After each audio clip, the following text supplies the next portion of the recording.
welcome to the Hello Vest. Doing the Intarsia stripe, which is on the back of the vest, and it's much easier than it looks. So with Intarsia we have the yarn joining where the colour stripe is, rather than colour work where we carry the colour right through each row. So I have 3 balls of yarn, so 2 of them are my main colour for each side of the shoulders, and 1 is the centre stripe colour, which you can see there. So I am on a right side row,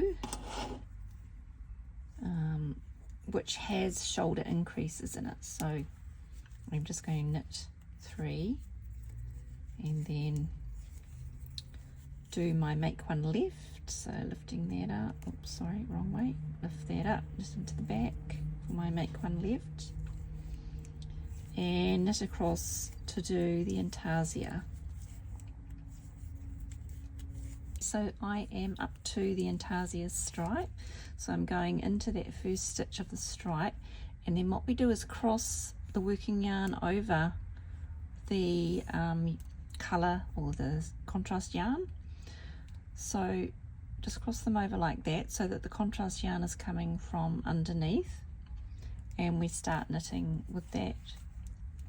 So if you do a couple of stitches, then you can just pull on that working yarn, on the main colour yarn, just to tighten it up there, and carry on across the stripe. So what that does, crossing them over like that, just locks the yarn in place.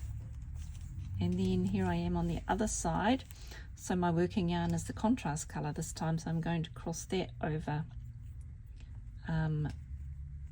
the main colour yarn, which is here, and bring that from underneath and start knitting with that one, and do a couple of stitches, and then you can just tighten up that one as well and carry on. So it's pretty simple really, and it's the same method on the wrong side. We just are crossing over, our working yarn is going over the top of the yarn we're about to change to, and that is how we do Intarsia. It's nice and easy on this project because it's just the one stripe up the middle. Okay, have fun. Thanks for watching.